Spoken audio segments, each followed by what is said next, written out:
Pozdrav svima, vjerujem da pretpostavljate što je na testu. Za promjenu još jedan sat. Radi se o Samsung Galaxy Gearu. Već je nasljednik najavljen sada na Mobile World Congressu. Ovo je trenutno uređaj dostupan na hrvatskom tržištu. Kao što vidite, krenemo prvo od samog remena, odnosno nismo baš neki stručnjaci u testiranju satova, ali možemo reći da je ovo iznimno kvalitetno napravljen uređaj. Postoje mnoge boje, znači ovo nije jedina. Vidjeli smo jedan u crnoj varijanti koji izgleda iznimno ekskluzivno, iznimno lijepo. Ovi metalni dijelovi su jako kvalitetno napravljeni. I sam sat, kao što vidite, iznimno lijepo izgleda.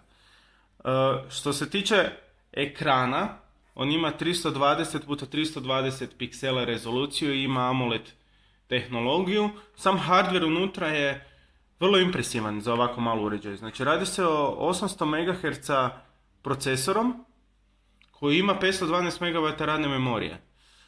Baterija je kapaciteta 315 mAh i to je jedina mana koju smo našli kod njega. Znači ponekad ćete ga morati puniti jednom dnevno i jednom u 2 dana. Znači ajmo reći dan i pol baterija radi.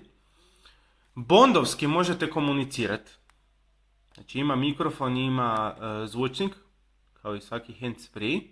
Vrlo dobro se čuje poziv i vrlo je praktično primjerice kada ste u automobilu. I još jedna bondovski dodatak je ova kamera od 1,9 megapiksela koja kvalitetne fotografije uzima, naravno koliko može biti za ovako malo leću. Može snimati 720p HD video, ali ne dulje od 15 sekundi. Iako ovaj uređaj ima 4 GB interne memorije. Sada prođemo kratko meni. Znači ovo je glavni meni koji naravno možete promijeniti. Na ovaj način pozivate kameru. Evo ga.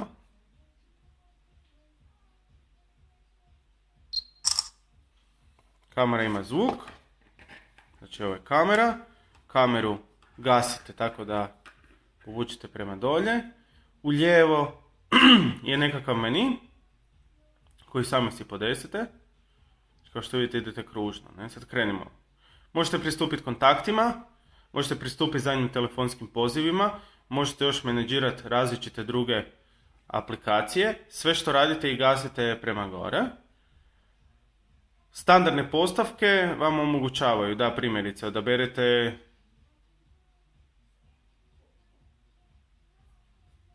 izgled sata, zvuk, glasnoću, evo baterija, stanje baterije, možete vidjeti Bluetooth, motions, možete ga resetirati, možete si mjerati korake, sve što vas zapravo zanima.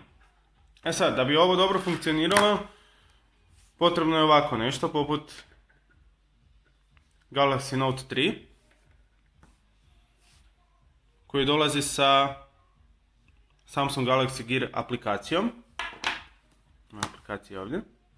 Ta aplikacija vam zapravo omogućava da menadžirate aplikacije dostupne. Ovo su aplikacije koje su dostupne za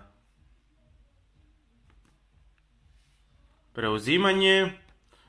Mnogi već rade razne aplikacije i smatramo da će biti vrlo mnogo aplikacija dostupnih na internetu. Evo, možete birati alati, društvene mreže, sate, evo primjerice zdravlje i fitness.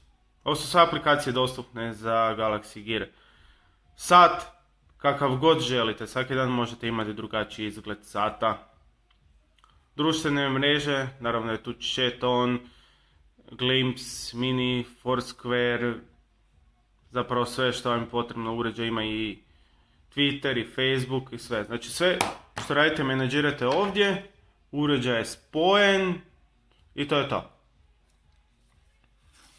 Sat košta otprilike 2500 kuna. Glavna mana je što taj sat može funkcionirati samo sa Samsung Galaxy modelima, poput S4 ili ovoga Note 3 na testu. Tako da, eto, to je jedna od mana uz naravno bateriju. Kao što vidite, ekran zbilja predivno izgleda i zbilja se jako dobro vidi na njega. poprilično impresioniran, jedan od boljih od svih konkurenata koji su trenutno na tržištu. Tako da, izvrsno zanimljiv i, kako bi mnogi rekli, cool gadget. Ako razmišljate o novom satu i volite ovakve stvari, sigurno nećete pogriješiti kupovinom ovog Galaxy Geara. Eto, hvala.